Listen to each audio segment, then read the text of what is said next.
നമസ്കാരം. കാശ്മീരിൽ മുസ്ലിം ജനത ബി.ജെ.പി. സർക്കാരിനെയും നരേന്ദ്രമോദിയെയും വാരിപ്പുണരുകയാണ്. വിദേശ മാധ്യമങ്ങളുടെ സർവേ എല്ലാം പുറത്തു വരുമ്പോൾ മോദി സർക്കാരിന്റെ ഭരണത്തെ അനുകൂലിച്ചുകൊണ്ടാണ് മുസ്ലിം ജനത ഇപ്പോൾ വിദേശ മാധ്യമങ്ങളോട് പറഞ്ഞിരിക്കുന്നത്. വിദേശ മാധ്യമങ്ങളുടെ ചോദ്യങ്ങൾക്ക് മുസ്ലിം ജനത നൽകിയ ഉത്തരം ഇങ്ങനെയാണ്: മുസ്ലിം വനിതാ ജനതയ്ക്ക് ലോകത്തെ ഏറ്റവും സുരക്ഷിതമായി സമാധാനപരമായി ജീവിക്കാൻ പറ്റിയ ഒരിടം ഭാരതം മാത്രമാണെന്ന് മുസ്ലിം വനിതകൾ ഒന്നടക്കം തുറന്നു പറയുമ്പോൾ അത് നരേന്ദ്രമോദി സർക്കാരിന്റെ പരിശ്രമത്തിൽ കാശ്മീരിൽ എത്രത്തോളം വളർച്ച വന്നു എന്നതിന്റെ ഒരു നിർണായകമായ തെളിവാണിത്.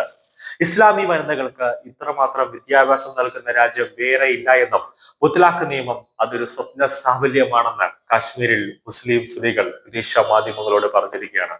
ഇന്റർനെറ്റ്, മൊബൈൽ ഫോൺ, വസ്ത്രധാരണം, ആഹാരം ഉൾപ്പെടെ ഇത്രയും ഉൾക്കൊള്ളുന്ന വേറൊരു രാജ്യമില്ല എന്ന മുസ്ലിം വനിതകൾ ഒന്നടക്കം വിദേശ മാധ്യമങ്ങളോട് തുറന്നു പറഞ്ഞിരിക്കുകയാണ്.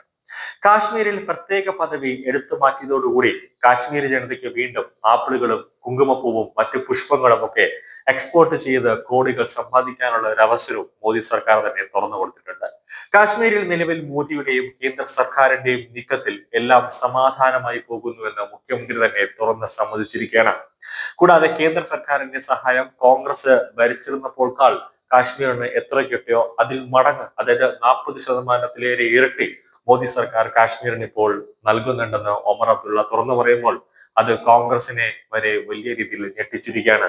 കൂടാതെ ഇന്ത്യ മുന്നണിയെ മൊത്തത്തിൽ തള്ളിപ്പറയുകയും കൂടാതെ കാശ്മീരിൽ മുഖ്യമന്ത്രിയുടെ പ്രസ്താവന ഭാരതത്തെ പ്രതിപക്ഷത്തിന്റെ വാ തന്നെ അടപ്പിച്ചിരിക്കുകയാണ്. ജമ്മു കാശ്മീരിന്റെ ഇപ്പോഴത്തെ വലിയ പുരോഗതിയുടെ എല്ലാ ക്രെഡിറ്റും പ്രധാനമന്ത്രി നരേന്ദ്രമോദിക്കാണെന്ന് കാശ്മീർ മുഖ്യമന്ത്രി ഒമർ അബ്ദുള്ള തുറന്നു പറഞ്ഞിരിക്കുകയാണ്. സോനാമാർഗ് ടണലിന്റെ ഉദ്ഘാടന വേളയിലായിരുന്നു ഒമർ അബ്ദുള്ള ഇക്കാര്യം തുറന്ന് വ്യക്തമാക്കിയത്. പ്രധാനമന്ത്രി വാനോളം പ്രശംസിക്കുന്ന വാക്കുകളായിരുന്നു ഒമർ അബ്ദുള്ളയുടെ പ്രസംഗത്തിൽ ഉടനീളം ഉണ്ടായിരുന്നത്. നരേന്ദ്രമോദി എന്ന പ്രധാനമന്ത്രിയിലൂടെ ജമ്മു കാശ്മീർ ഇതുവരെ ഇല്ലാത്ത വികസനത്തിന്റെ പാതയിലൂടെ കുതിക്കുകയാണ്. ജനങ്ങളുടെ ഹൃദയങ്ങൾ തമ്മിലുള്ള ദൂരവും കാശ്മീരിനും ഡൽഹിക്കും ഇടയിലുള്ള ദൂരവും ഇപ്പോൾ കുറഞ്ഞിരിക്കുകയാണ്. സോനാമാർഗ് ടണൽ കാശ്മീരിനെ കൂടുതൽ പുരോഗതിയിലേക്ക് നയിക്കുകയാണ്. സംസ്ഥാനത്ത് നടന്ന തിരഞ്ഞെടുപ്പ് പോലും ഏറെ സമാധാനപരമായി യാതൊരു പരാതികളും ഉയരാത്ത രീതിയിൽ നടത്താനും പ്രധാനമന്ത്രി നരേന്ദ്രമോദിക്ക് കഴിഞ്ഞുവെന്ന് ഒമർ അബ്ദുള്ള തുറന്നു പറയുകയാണ്. ഒമർ അബ്ദുള്ളയുടെ തുറന്നു പറച്ചിലൂടെ ഒരു കാര്യം ഉറപ്പാണ്: ഒമർ അബ്ദുള്ള ഇന്ത്യ സഖ്യത്തിൽ നിന്നും നേരെ ബി.ജെ.പിയിലേക്ക് പോകുന്നു. അതിനൊരു കാരണം കൂടിയുണ്ട്. കാരണം 2700 കോടി രൂപ ചെലവിട്ടാണ് കേന്ദ്ര സർക്കാർ സോനാമാർഗ് ടണൽ നിർമ്മാണം പൂർത്തിയാക്കിയിരിക്കുന്നത്. കാശ്മീരിൽ പുതിയ സർക്കാർ രൂപീകരിച്ചെങ്കിലും ഭരണ നിർവഹണ സംവിധാനത്തിൽ ഇപ്പോഴും അനിശ്ചിതത്വം, ആശയക്കുഴപ്പവും തുടരുകയാണ്. കാരണം ഒമർ അബ്ദുള്ളയ്ക്ക് സുപ്രധാനമായ വകുപ്പുകൾ കിട്ടിയിട്ടില്ല.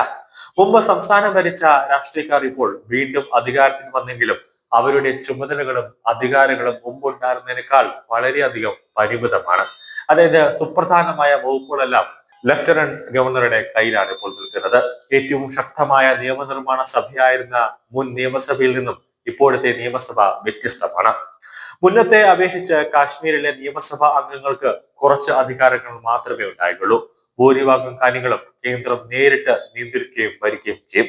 അതായത് മൊത്തത്തിൽ ഒമർ അബ്ദുള്ള അവിടുത്തെ അനൗദ്യോഗികമായ കാര്യങ്ങൾ, കൃഷി, റോഡ്, ജലം, വൈദ്യുതി ഉൾപ്പെടെയുള്ള കാര്യങ്ങളാണെങ്കിൽ കാശ്മീരിന്റെ മൊത്തത്തിലുള്ള സുരക്ഷയും ആഭ്യന്തര കാര്യങ്ങളും എല്ലാം തന്നെ ഒറ്റ നോട്ടത്തിൽ അതെല്ലാം തന്നെ നിയന്ത്രിക്കുന്നത് കേന്ദ്ര സർക്കാരും അതുകൊണ്ട് തന്നെ കാശ്മീരിലെ ലഫ്റ്റനന്റ് ഗവർണർ കൂടി ആയിരിക്കും.